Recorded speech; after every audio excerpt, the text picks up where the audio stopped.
New York, big city of dreams. New York, big city of dreams.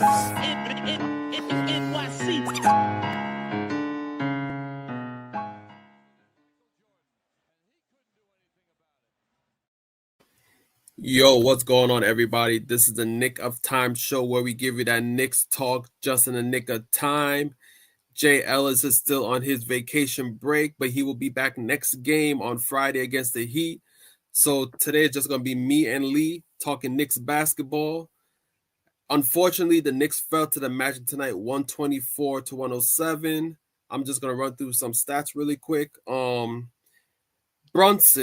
31 points, 3 rebounds, 6 assists, but shot 10 of 23 from the field. And then we have Karl Anthony Towns, 15 points, 12 rebounds, another double-double, but 6 of 15 from the field.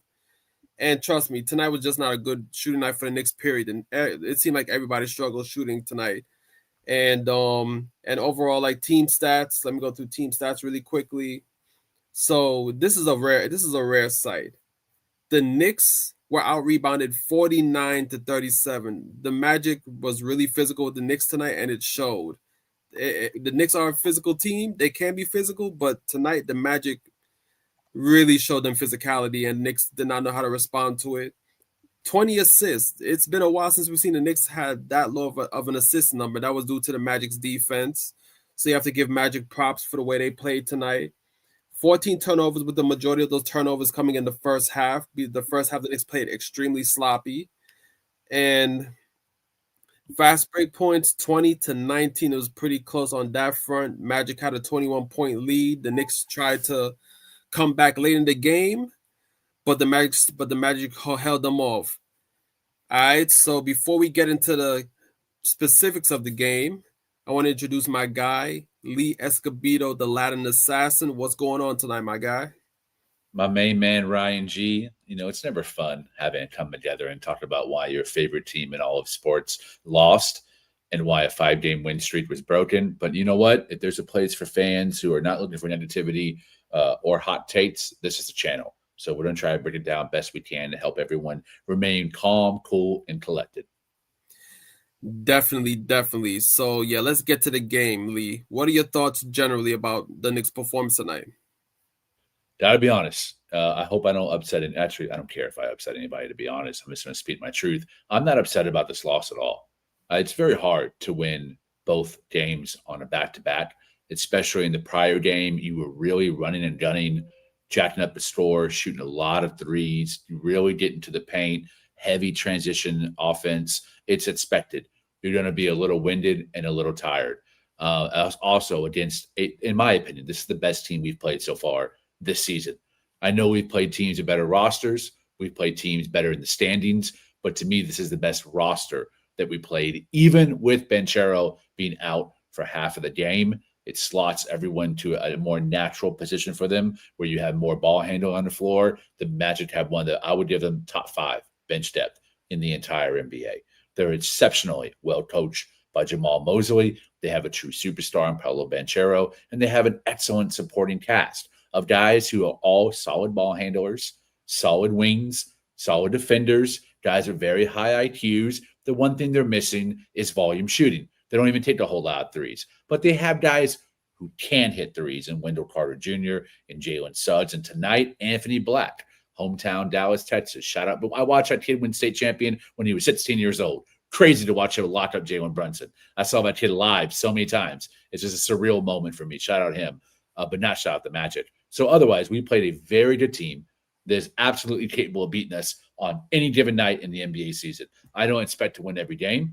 Very happy that we won 5 in a row. Very happy we were undefeated in MSG. But if we're going to lose, at least lose to a team that's not the Wizards, that's not the Bobcats, that's not any other ass crack team in the NBA, the Toronto Raptors, but a team that has legitimate length, pause, width, pause, and size, pause. To me, the Orlando Magic are a contender in the East. I think roster-wise, of a second-best team in the East this season, with Boston and Indiana injured. So to me, this is an understandable loss. Not an okay loss, but I understand how the Knicks lost on the second night of a back-to-back to a very, very talented team. Definitely. My opinion on the game, I know a lot of people, when a team plays back to back and they lose that second game of a back to back, they call it a schedule loss. But I think I would like to call this a matchup loss because I do not think the Knicks match well with the Magic, with the size that the Magic has on their team. And this is the type of game where I feel like the one area where the Knicks have an advantage is a 3-point shot because the Magic do not shoot a high volume of threes, and they're not really a great shooting team overall. Yes, they have guys that can hit the three, but that's not really their forte. Their forte is getting to the basket, drawing fouls, getting to the foul line. The team averages over 30 free throws per game so far this season. So I feel like against teams like the Magic, where the Knicks may not match up well in the size department, and there's a lot of mismatches, especially on defense, because I feel like a lot of the that the Magic scored were off of size mismatches. Like it was like their bigger guys against our guards, whether it was Brunson, whether it was McBride, whoever the case may be, and they just took advantage of the size and shot over them, especially in the paint, to score baskets. So I think in games like this, especially against teams like this, I think the one advantage that the Knicks have is a three, and they didn't exploit that advantage in this game. The Magic hit 12 threes, the Knicks hit 11 threes. So the Magic wanted this in the three-point department. Then on top of that, they out-physical the Knicks in this game, and that's what led to them winning. So the Magic are a very good team, definitely one of the better teams in the East. Although 5-6 going into this game, you can't really look at the record with the Magic because their roster, like you said, is one of the better rosters in the East, and they're very well coached defensively. They're disciplined and things of that nature. So it was a tough loss, but it's the second of a back to back, so the Knicks are going to be a bit tired. And then on top of that, they're dealing with a roster that has a bunch of guys like 6'8", 6'9", 6'10" in multiple positions that can defend and are lengthy. So I think it was just one of those games where it was a perfect storm for the Knicks, where it's like it was going to be a hard game for Knicks to win regardless. Very well said. And also, I think their game plan was impeccable. Shout out Jamal Mosley. He's someone that I'm intimately aware with, as he was an assistant coach with the Mavs for a long time under Rick Carlisle. He was supposed to be Rick Carlisle's successor until he was undermined and they brought in Jason Kidd instead. But he was Luka Doncic's choice for the eventual Nets coach. He's kind of like their Johnny Bryant for us, young coach with a sharp mind. And he came out and immediately knew, listen, they're going to be lethargic. They watch the tape. They know that, yeah, they are running more. They are passing more. But Jalen Brunson is still the initiator and a part of almost every single possession, whether he's taking the shot or he's part of setting up the offensive flow that takes a shot eventually. So let's pound him. Pause. With multiple defenders, let's blitz the pick and roll. Let's send tight doubles, and let's put one of the best perimeter defenders. Take that back. Put two of the best perimeter defenders on him for 48 minutes. I'm talking about Jalen Suggs, who is top 3 point of attack defender in the entire NBA, and Anthony Black, maybe the best backup point of attack defender in the entire NBA. Yes, I am putting him above Deuce McBride for his screen navigation and his size at 6'8" and wingspan 7'1", ability to contain any point guard, especially one who's lacking in size and height, like Jalen Brunson. Brunson had a hell of a time, and I thought they did a really good job of cutting off those entry bounce passes into the paint at the elbow that we used last game. They watched that tape. They eliminated all those quick triggers that we've had in our offense and the wheels. They knew where the cuts were coming, and they said, Jalen Brunson, we're going to live with you killing us on every single possession.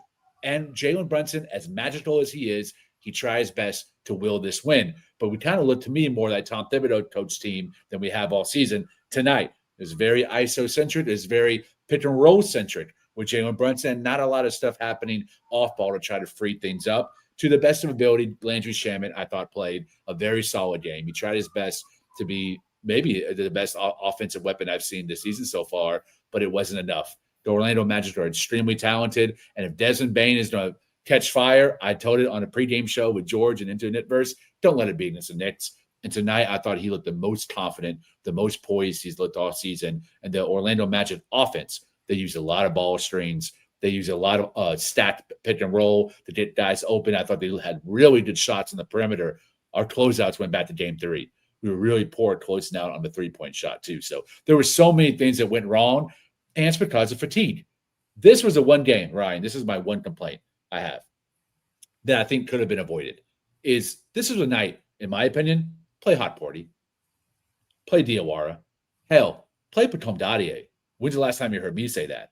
This was a night, I think, for Mike Brown to expand the rotation. You're on the second night of a back-to-back. Having Mitch isn't enough to me to say, okay, let's stick with the same 9.5 rotation we've had. It's not. Not against this team that plays deep, pause, and a long rotation, 10, 11 guys, and even the guards have size. Like, come on, man. Like, play Diawara, play Hot Porty, and try to get someone who has height that's not going to be against a mismatch and maybe has a little bit of offensive flow. Diawara and Hot Porty both have solid handles for their position, and both can initiate a little bit of action one-on-one for their position. So this was a night, I think, to go a little bit extended in rotation. Mike Brown chose not to. We lost. It's all right. On to the next one Friday, where we must beat the Heat. Are you saying that Mike Brown is a disciple of Thibs? No, not playing the young guys on the end of the bench. You know what's funny? He hasn't played the young guys at all. He has not played the kids, and he's played a 9-man rotation for the most part. He's been pretty Tibbs-esque, but, people approach the situation with biases. The Tibbs haters, they want to call that out. The Tibbs lovers, they want to call out their agenda. People want to sit to agendas because it makes them feel comfortable, and they want to have confirmation bias in their opinion. So, on this channel, we just bring the stats and the facts. And tonight, I thought this was an understandable loss, but it could have been avoided if Mike Brown, I think, would have went a little deeper in the bench. No, I definitely agree. And before we move on to the next topic, I do want to add this as well, because this is something that I said previously when the Knicks were on the 3-game losing streak.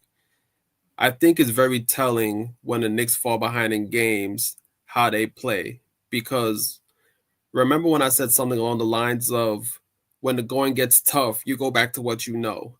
And that's exactly what the Knicks did tonight. When the going got tough and they fell behind in the game, they didn't play Mike Brown's movement system where guys were moving off ball, passing the ball around and things of that nature. They went back to what they knew, which is under 5 years under Thibs, playing ISO heavy ball, where you take your guy off the dribble and see if you can create something, whether it be a pass off the dribble or your own shots. So it's one of those things where I think for this team to evolve, they have to, when the going gets tough and they fall behind in games, they cannot go back to what they know. They have to stick to the game plan, stick to the ball movement, stick to the player movement, and just try to come back in the game in that manner.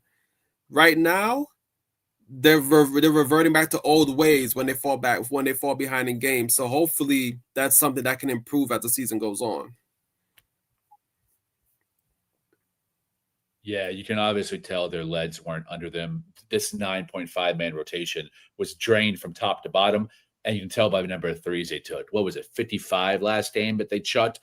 They only took 36 tonight, which is well below their average. I think they averaged 40 is what Mike Brown wants them to shoot on a nightly basis, and he only shot 31% on the three-pointer. So again, Ryan, you hit the nail on the head. If the threes aren't falling, and last game the threes were 50% of their shot diet, what do you turn to?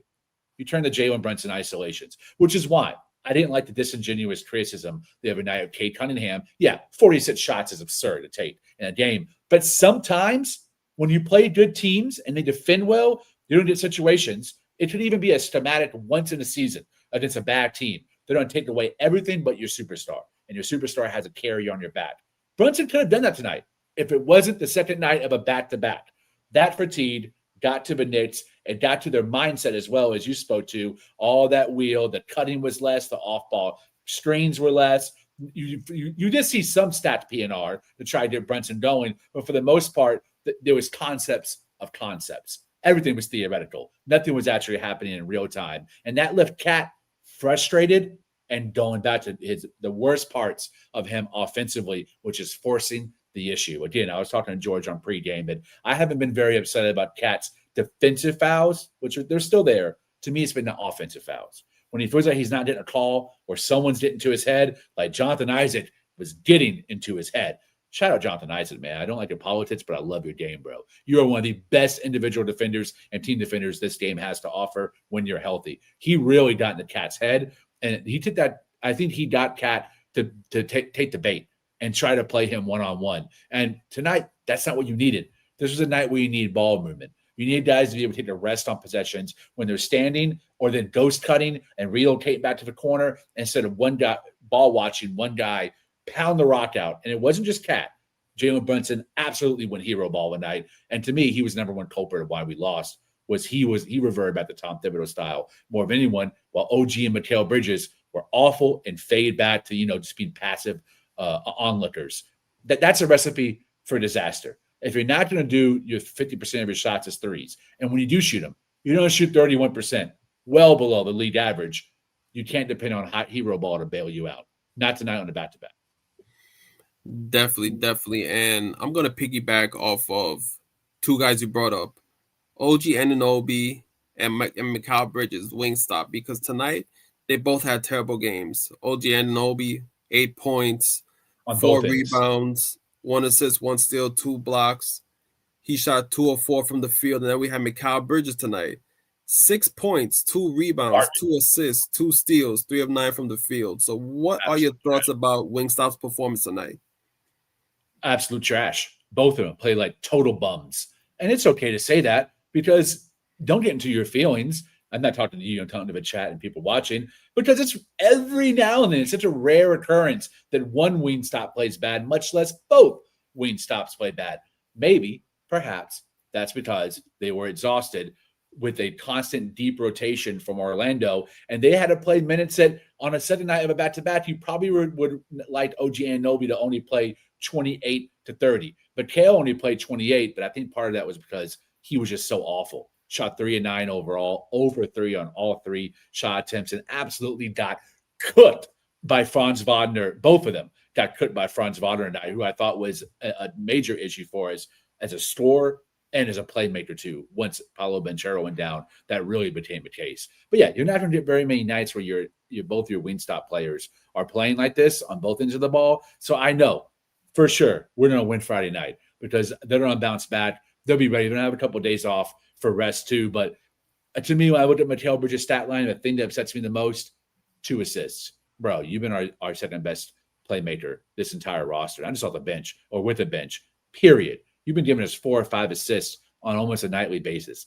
2 dimes, that to me, that shows you're rushing shots, you're rushing passes, which are leading to turnovers, or you're giving passes to guys or grenades, and they're having to try to bail you out at the end of a possession. So again, man, this stuff happens. Orlando is amazing defensively. No one really talks about them as like an elite offensive team, but everyone recognizes them as one of the top 3-4 best defensive teams in the NBA. You lost to an elite team on that end of the ball. Don't hang your head, but watch the tape.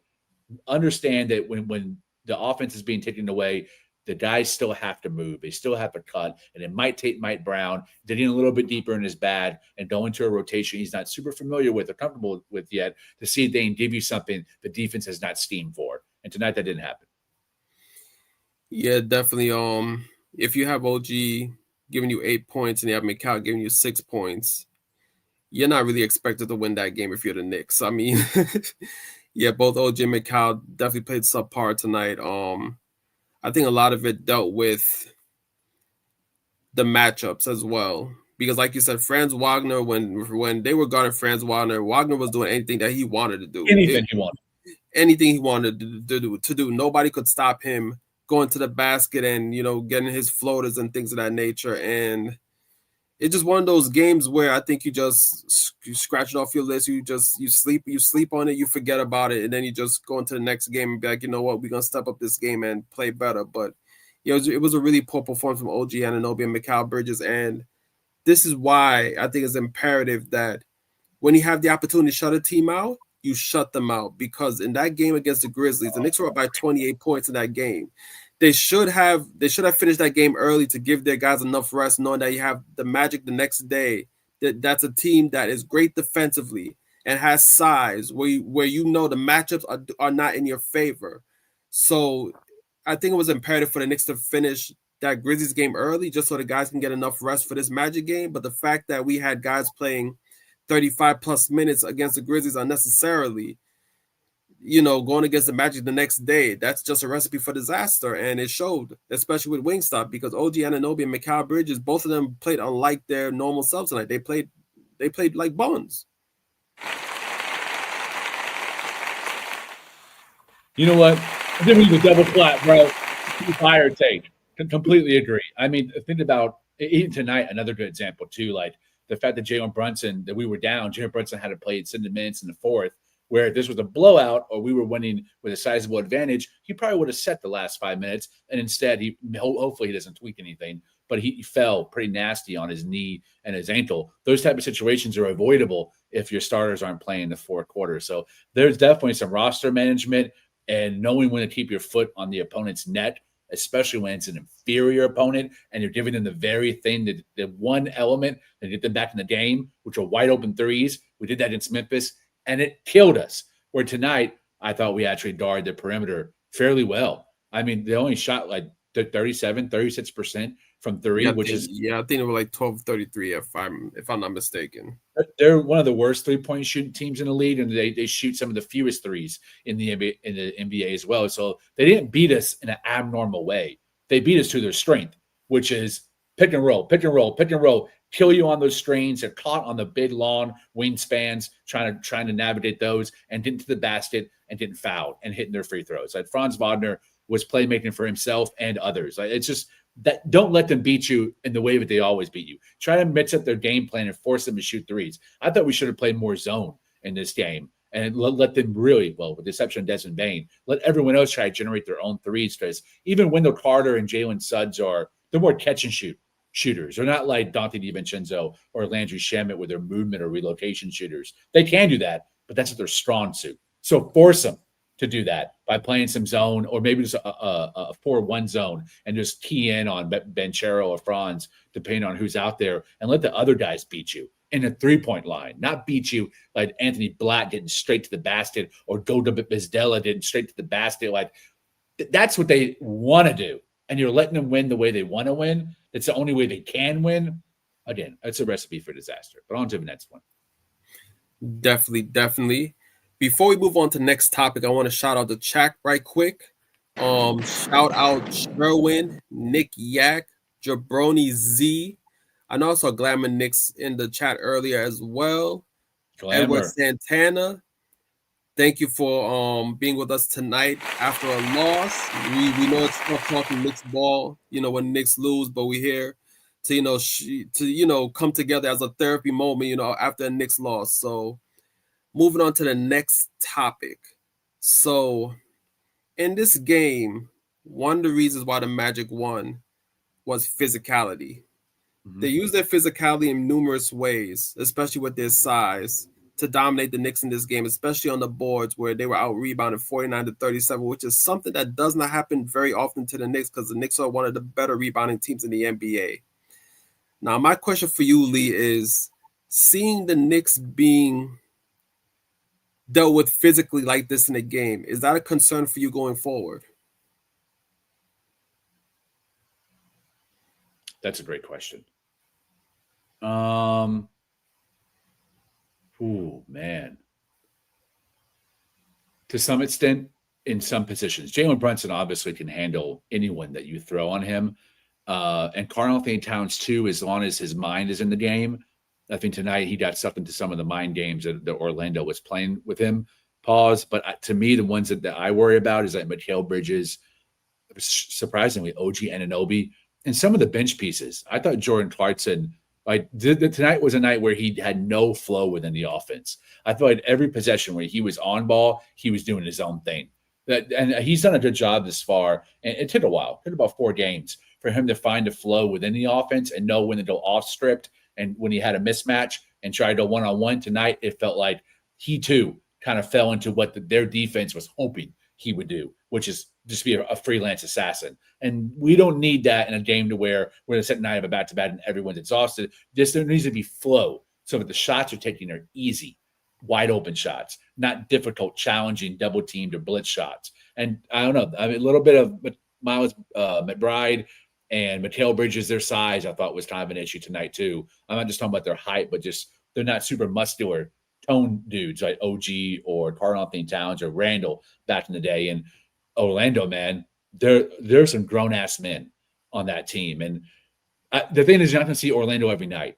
And not every team in the West kind of has that physicality either. Houston really is the only contender that I would say has that level of physicality. So luckily, it's not like half the lead is like this archetype. And you got to battle against that every night. But this could be, as you said, a potential playoff team we don't want to see in the postseason. Like, I don't think they could beat us in a 7-game series, but this is the type of how Miami was, where even if you win, I don't think we did win it instead, but even if you were to win, someone might come out of that scathed. Might be an injury or a pulled shoulder or a pulled hamstring because of how the type of screens they set are like, bruh, bulldozers.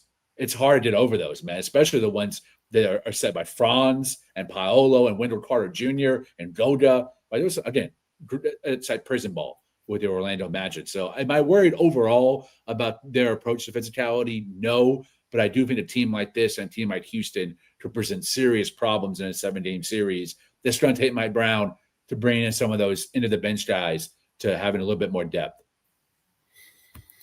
Yeah, I definitely agree. For me, it's not too big of a concern, just for the simple fact that, well, before I get into my reasoning as to why I don't think it's that big of a concern, I do find it kind of funny because I think during the game tonight, I forgot who it was. I don't know if it was Steve Novak or was it Wally Zerby? I forgot who mentioned it, but they basically said that the Celtics complained about the Magic last year in the playoffs when they faced each other, although the Celtics won that series in 5, saying that the Magic were way too physical in that series. And here's my thing. Although regular season is a concern for me in the regular season from the standpoint of, guys are not as focused in the regular season. Like, all these guys, yeah, they're going out there, they're trying to win games and things of that nature, but the key for them is not, regular season trophy, we have the best record in the regular season, like the season's successful. Like, that's not their goal. Their goal is, let's get into the playoffs. Let's get to the NBA finals. Like, that's their true goal. So the focus is there, but it's not tip-top focus as in, 100% focus. We're going out there to like murder teams and things of that nature. Last year, we can argue that the Knicks had issues with physicality last season before the playoffs because against physical teams like the Pistons, the Knicks didn't look that great. Teams like the Pistons took 3 or 4 from them and things of that nature. The Magic also dominated the Knicks last season as well in their matchups. And when the playoffs came, it was a different story. All of a sudden, the Knicks became a bit more physical and handled the physicality better because they had that playoff focus. Like, you know what? We don't care if this team is physical. We're gonna bring it. We're gonna bring it on that side of the ball as well. So I'm confident that when the playoffs do come, they're gonna focus enough to handle that physicality. But in the regular season, I feel like they are going to struggle against these kind of teams because their focus is not really to like have a great regular season. Their focus is more so let's get to the playoffs and then let's do what we have to do in the playoffs to get to the finals. So although, yeah, the Magic out physical them tonight, I think in the long run, I don't find it as a concern because I'm confident in this team that when the time is right, when it matters the most, they're going to step up. Another fire take from me, Ryan. It's hard to have fire takes and be a host, so kudos to you because your brain is split in 2 different directions. I agree. I think the Pistons team is like a nastier team than this Orlando Magic, and I think that's because like Jalen Duren, Isaiah Stewart, Amen Thompson, and Ron Holland, that quartet, that grimy, like. Those are like slime members when you're playing them in the NBA. Where Orlando, it's more about they're smart, they're high IQ, they're skilled, they're athletic, but they're not necessarily tough guys. The one exception to that I might add is Jalen Suggs. I think he's actually like a real dog on defense and loves playing defense more than he even does playing offense. But again, if this was game 1 of the back-to-back, if we played them yesterday, I think we would have won by 8 or 9. I think we would have been able to match their physicality, and the physicality would not have been a factor in us winning the game. Whereas 7-game season, it applies to that metric as well, because you have days off in between. You're also scheming as the same team, this film on the same team. You start seeing their trends, and you start understanding the flow of their offense as well and defense, and you kind of attune to that. Where this was, we got smacked in the mouth. Like they came out the gate and were like, we're going to be physical. We're going to get Karl-Anthony Towns in foul trouble, Jalen Brunson in foul trouble. We're going to make Jalen Brunson work on defense. We're going to hunt him on defense. And we're going to get into Karl-Anthony Towns' mind and say, if we can take their two best players out of a game, we know the rest of the guys can't beat us. Because, again, of that 9.5-man rotation. There's no secret weapon on the bench, which is why I think Landry Shamet has so many wide open looks. They weren't steaming for him. They're like, we don't care about that guy. We're going to make life hell for these two guys, take away with 3-point shots for these other 5 guys, and then make Jordan Clarkson and Landry Shamet beat us on one-on-one shots. And, that what I just described is a recipe for a Knicks loss. It is. And maybe not if it's a Wizards recipe or, again, the Bobcats, but against this Orlando Magic team that's won 5 out of the last 7 that has this roster, like, let's be honest, man. What they are right now in the beginning of the season, they're the opposite end of the spectrum of Chicago. Chicago looks really good, but they're regressed to the mean, and they'll show they're a 500-ball team. Orlando Magic might look at a 500-ball team thus far. They're actually a number 3 seed in the East, and they're starting to find their groove. And even though Desmond Bane's been shooting civil rights numbers from 3, and even though Paolo Banchero has been shooting civil rights numbers from 3, their starting 5 still was plus 19 this season. Like, let's not pretend that's not an unbelievable starting 5 unit. And again, one of the best benches in the NBA. And so some of their bench guys didn't even have an impact tonight or played. Like Jet Howard wasn't even a factor tonight, but Anthony Black came in and drained threes on us. Like, listen, man, Mo Wagner's out with an injury. When he's back, that's another big body up there in the front court. They're a solid. No, if you watch the NBA at large, like just at you and I level, right, or even a little bit less, you have respect for Orlando. This loss shouldn't be like, oh my God, trade Cat. I've already seen this on Twitter, bro. This is how I know people have bad taste. Trade Cat, Mikal Bridges is like back to 5 picks. Mike Brown's a joke. Bring back Tibbs. Like, chill, man. Chill. The Orlando Magic are a very good team. Don't get it twisted. Now, again, this loss is not okay, but it is understandable. Definitely. And speaking of trade cap, we definitely had somebody in the chat on YouTube say the same thing. Edward Santana earlier said we got to trade Cat. We ain't gonna win anything with a soft ass player. That's basically what he said. But so yeah, I mean, Knicks fans tend to just jump off a cliff whenever they lose one game. It's crazy. But Ryan, can we talk about that real quick? I think this is a good segue to talk about because it's a loss. So it's some time to kind of think about some abstract things. Do you think Karl-Anthony Towns is a soft player? Why or why not?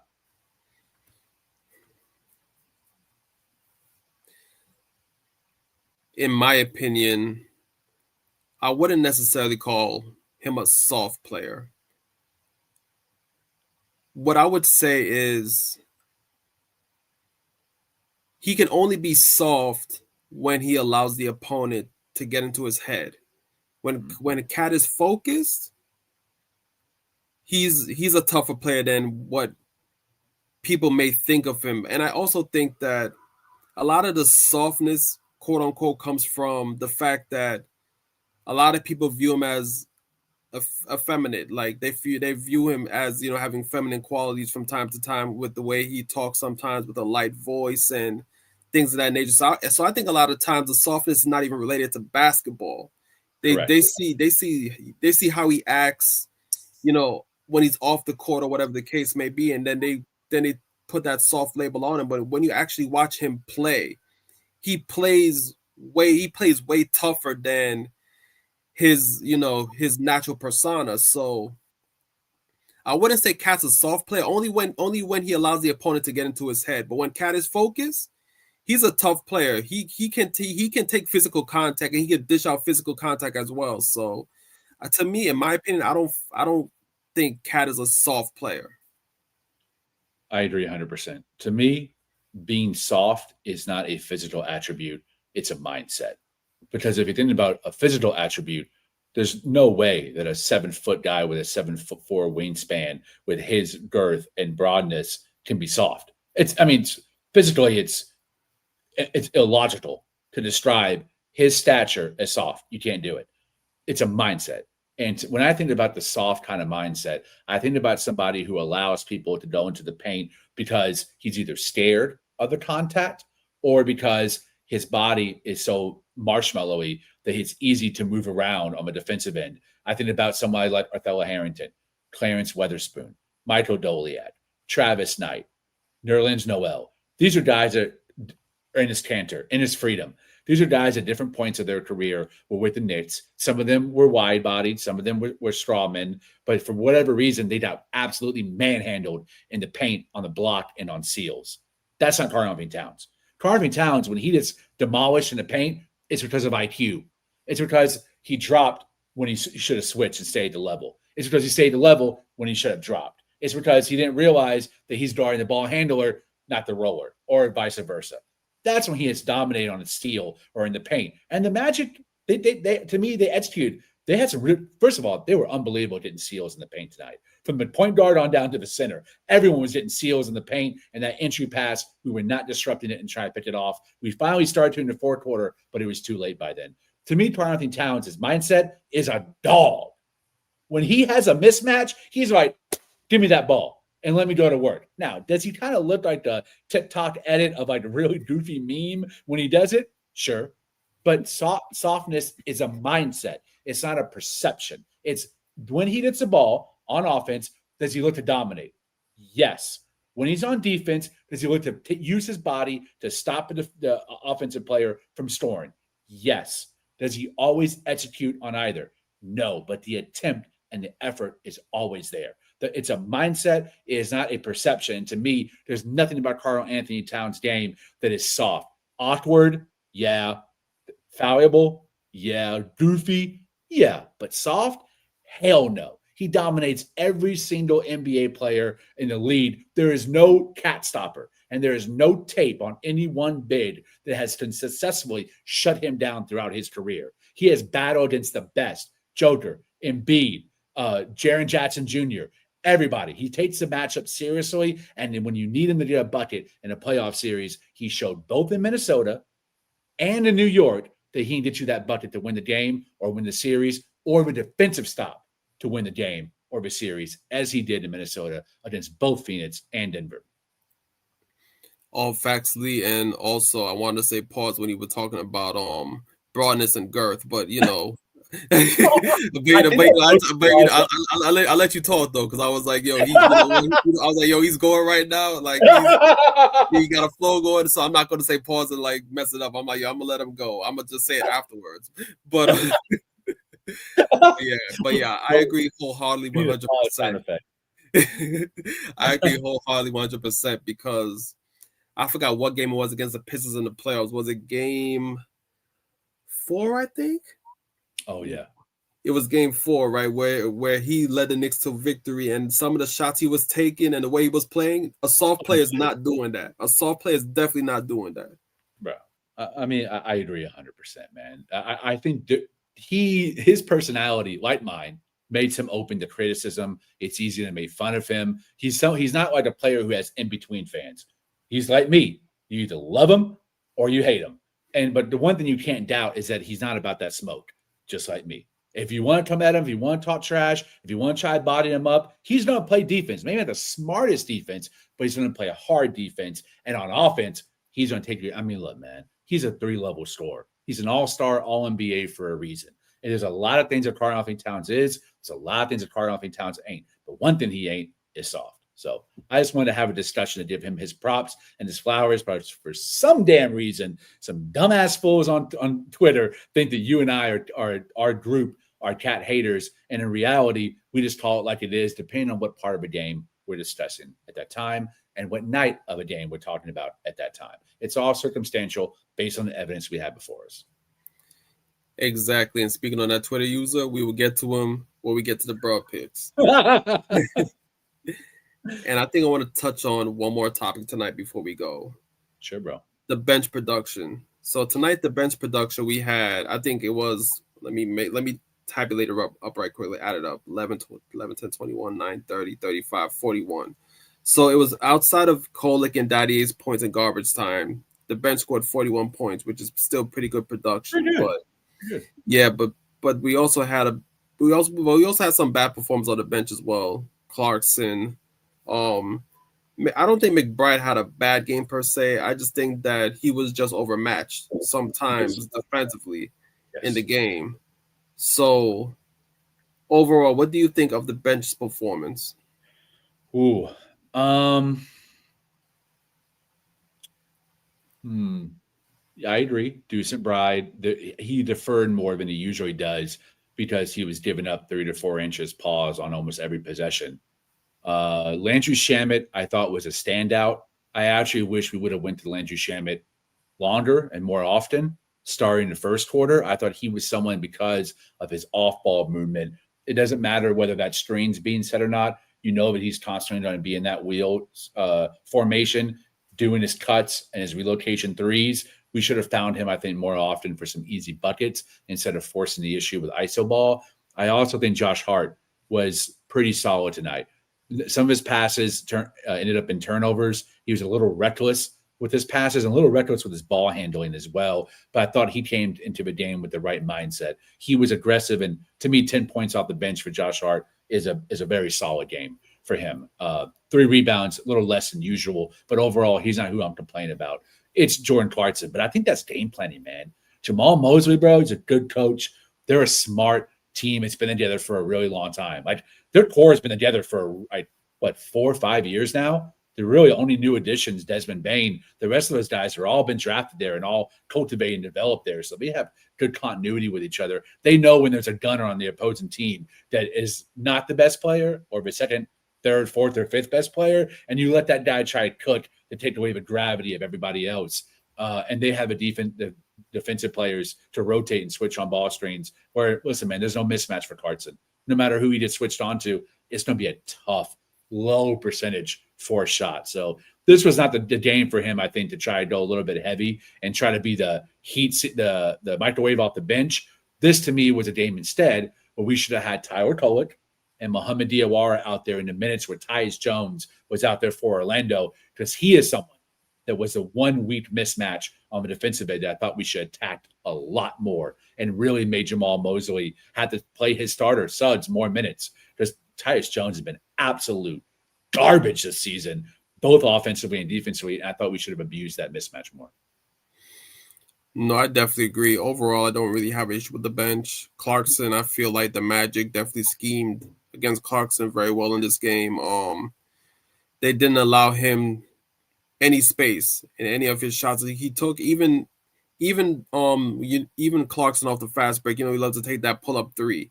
Even off of that, like it's like the Magic were waiting for him for the shot. I think it was I forgot what quarter it was, but there was a play when the Knicks were on the fast break and Jordan Clarkson pulling up for the 3 off the fast break, and the Magic blocked his shot.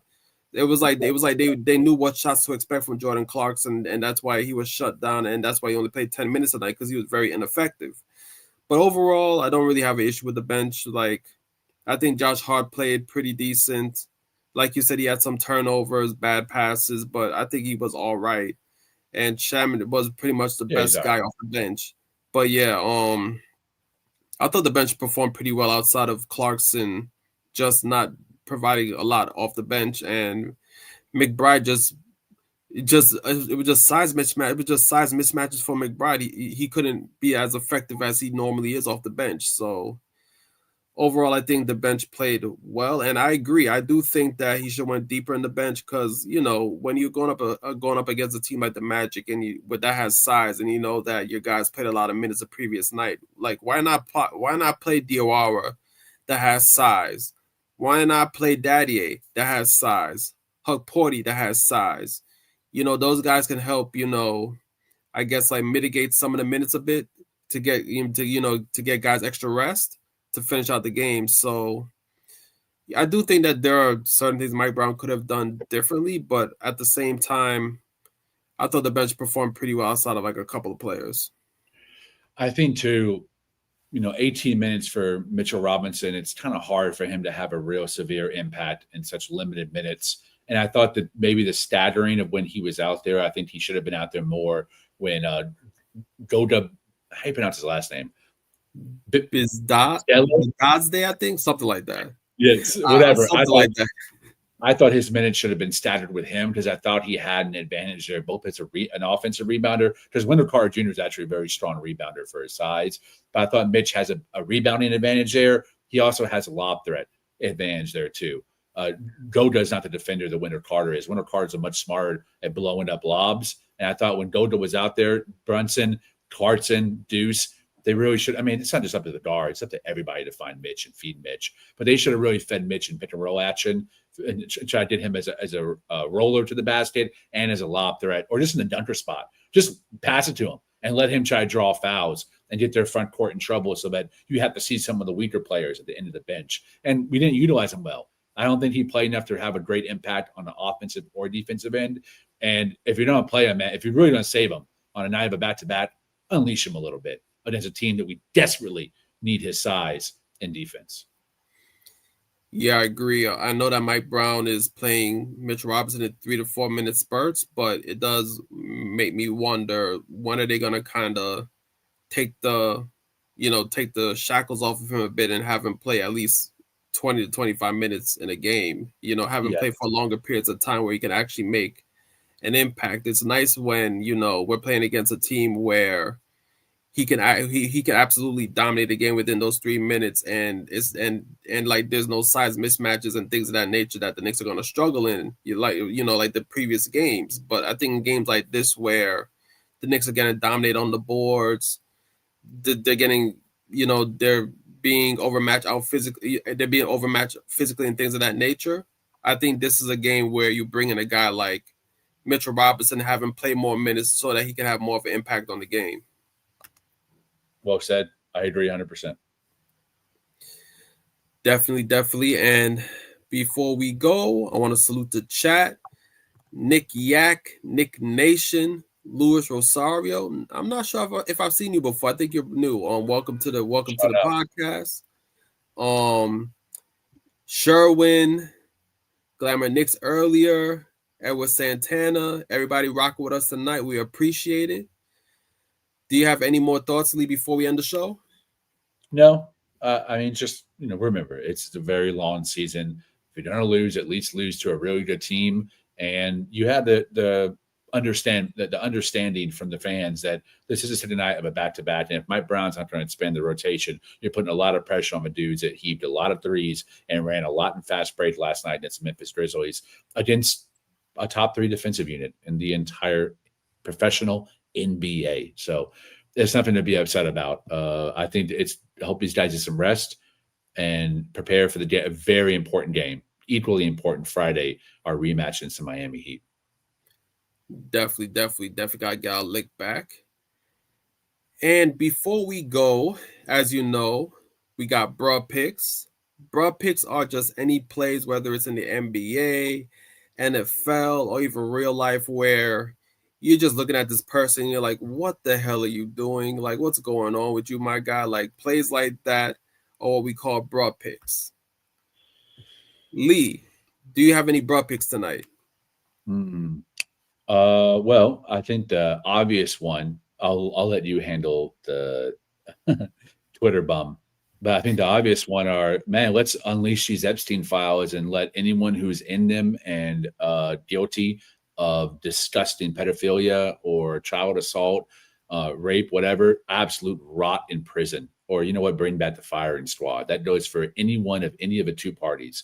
That goes for any former president or current president or any sitting elected official. That goes for any citizen, anyone of any race, any gender, any background, socioeconomic bracket. I don't care who you are. If you are guilty of attacking the most innocent of our society, you deserve the most absolute heinous torture that our justice system can administer. That goes from anyone to potential people like Donald Trump to the bum in a MAGA hat or a bum in a Antifa hat. I really don't care who you are. Let's unleash all these files. But to me, it's very suspect that Trump was scrambling today trying to get people not to sign on and vote for unleashing them. To me, if you're not guilty, why don't you go to those extent and lengths to try to exonerate yourself. Let's just let the public, who I think has the right to know who is listed in those depositions and call logs and email lists, let the people deserve to know, because this is subterfuge and treason on the highest level, in my opinion.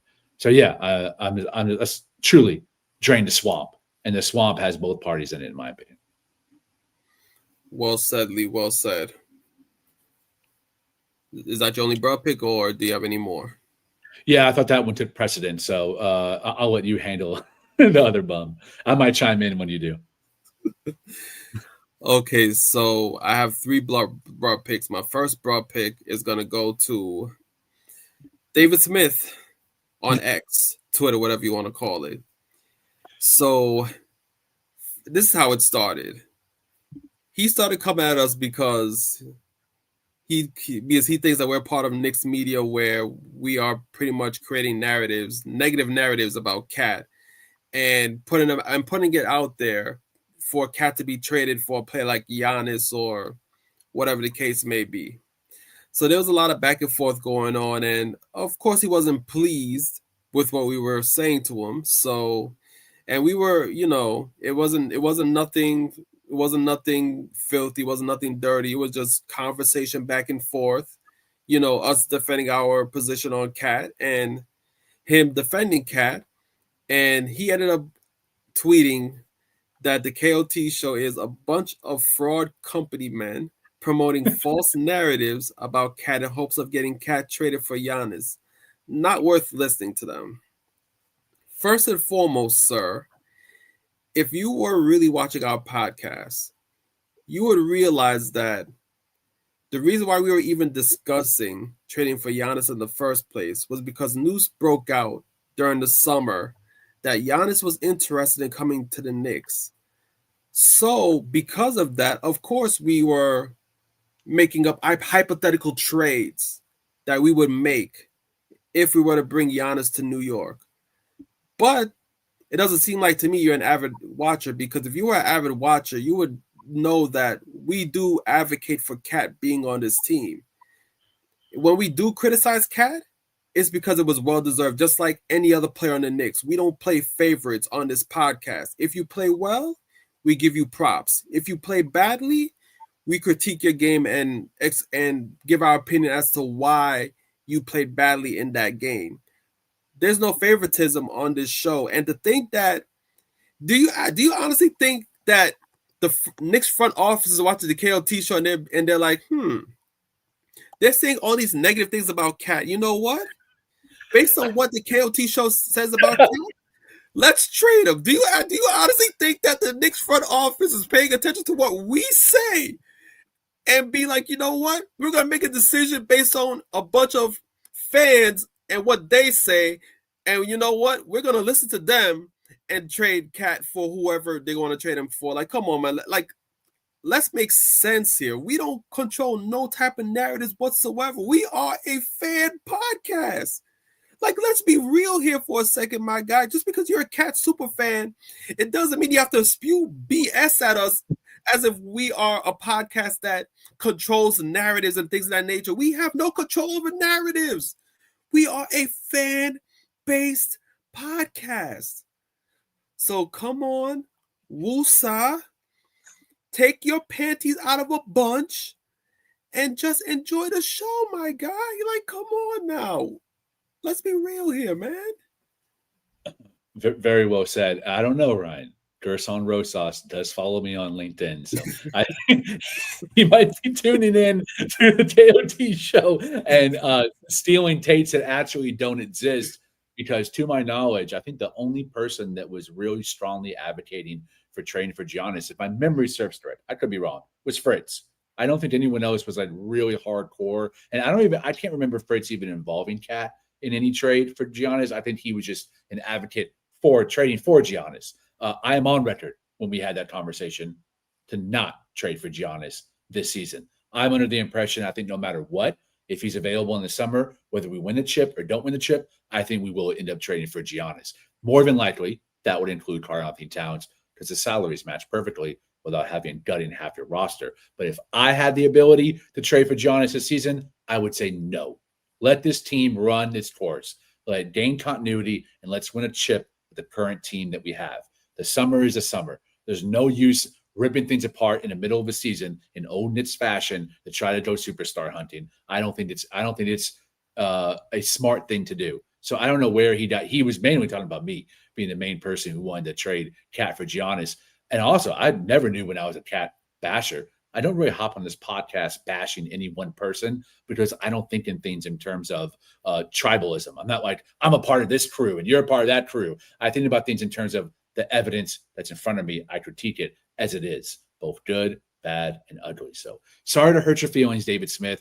Not sorry for blocking you on Twitter, because as you showed today, you are one of the most insufferable fools on Knicks Twitter. And that's saying a lot, because I'm also one of the most insufferable fools on Knicks Twitter. So if I'm saying that, you must really be insufferable. So I banish you to the netherworld. Enjoy your time muted, blocked, and ignored.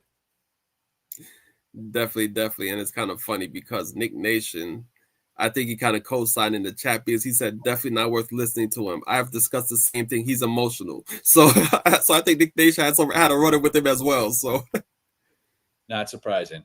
If you go to his replies, you can see he kind of copies and pastes the same thing to every single account, hoping for engagement. And tonight he got the engagement from almost every single one of us.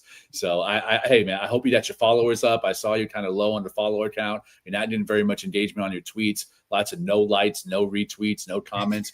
I hope we gave you the engagement you were looking for, but enjoy it because you ain't getting it again. Facts. Next bro pick goes to Michael Porter Jr. As you know, he plays for those bum Nets that only won one game this season and losing pretty much every game. Probably will end the season with the worst record in the league. Yeah. So there was a play where Michael Porter Jr. pretty much hopped, skipped, and jumped to the basket, traveled, and the referee called it. And it's Bill Kennedy, one of the referees that's been an NBA referee for years, well known around the league and things of that nature. Instead of just calling a regular travel and just doing the basic traveling sign, my guy mocked MPJ and basically repeated the move that he did a hop and skip and jump before he did the travel. And Michael Porter Jr. was looking at him like, really? Like, you really going to imitate the move that I just did like that? I love that, bro. I'm not a Michael Porter Jr. fan at all. Nah, definitely not. I mean, he's good in his day, but I mean, hey, look, he's with the Nets right now. And he has the ultimate green light. That dude can throw up as many shots as he wants. So I'm pretty sure, although they're losing, he's a very happy customer right now with the green light that he has with the Nets. Yeah, good point. And my last broad pick goes to Jalen Suggs in this game against the Knicks tonight, because I don't know if anybody noticed, when he started the game, he had his headband around his neck. And we were thinking that, is this like a new style thing? Like, is this something new? Like, what's going on? Just to see that this dude actually forgot that he had his headband around his neck and later on readjusts it to his head where his headband should be. So, yeah, Jalen Suggs definitely gets a broad pick because I'm like, come on, my guy. Like, how do you forget that your headband's around your neck? Like, you don't, like, headbands are tight when you put it around your head. Like, you don't feel something tight around your neck? Like, what's going on, Jalen Suggs? What's going on? I do have a new pick because I think this has been one of the best starts to an NBA season of my entire life. Like, almost every night, you're going to have one banger of a game. And in some cases, 4 or 5 incredible games at a time, like we did 2 nights ago. And I've been incredibly impressed by even some of the bad teams in the NBA, specifically the Washington Wizards, the Portland Trailblazers, the Utah Jazz, Ace Bailey, Trey Johnson, Deontay George, right? Man, there's never been more talent in the NBA than there is right now. I know that, like, you have to be signed up to 7 or 8 subscriptions to feel like you can watch every game. Listen, man, I'm not telling you what to do, but there are bootleg ways out there to watch NBA. Find them. Make sure you have virus protection on your computer. Don't tell them that I sent you there. I don't want the FBI edit at me, but I'm just saying there are ways to watch and enjoy one of the best seasons that I've ever experienced myself. And shout out to I'm glad JL is here. He hates when I do this, but shout out to my DFW ballers They're taking over the lead right now. Yeah, we got cooked by Anthony Black. That's Duncanville, South Dallas. That's where I'm from, man. And his high school teammate, Ron Holland, won 2 state championships together. They played high school ball together, along with Penny Hardaway's son. Like, that's a great program. I love seeing guys from my neighborhood really show up at Dallas, North Texas, and all. Kay Cunningham, too. Marcus Sasser in Detroit. These are all players I watched win state championships or play in high school basketball. And it's great to see my local community dominate on the NBA level. I just wish it wasn't against my damn Knicks. Well said, Lee. Well said. And that is the end of our show. Thank you for rocking with us tonight. Lee, where can they find you on social media?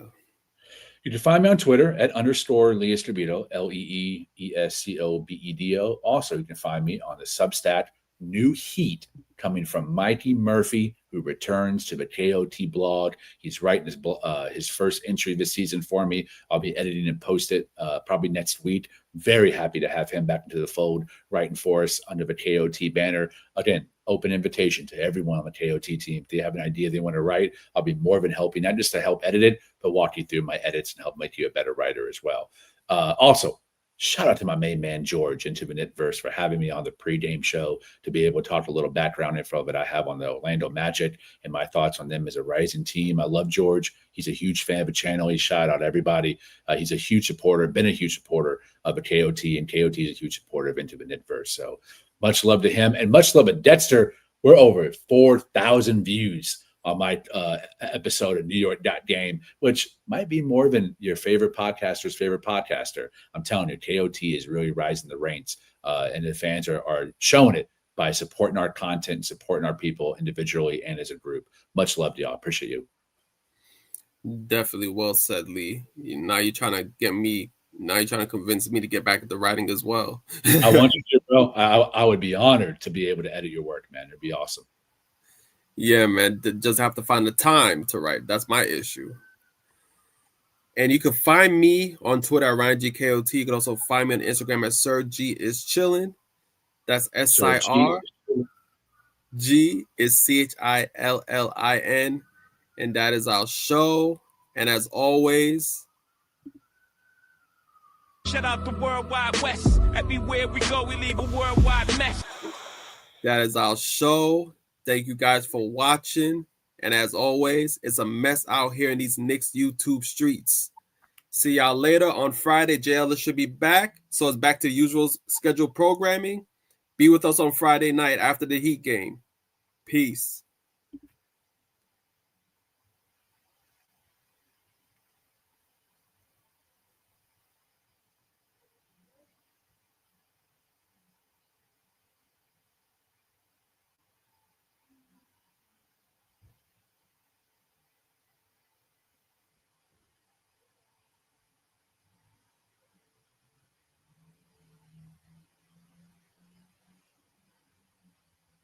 Can you hear me? Yeah, I can hear you.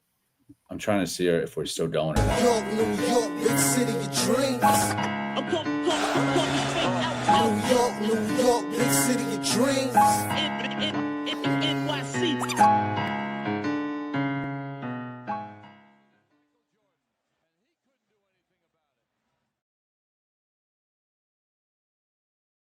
York, New York, big city of dreams. New York, big city of dreams.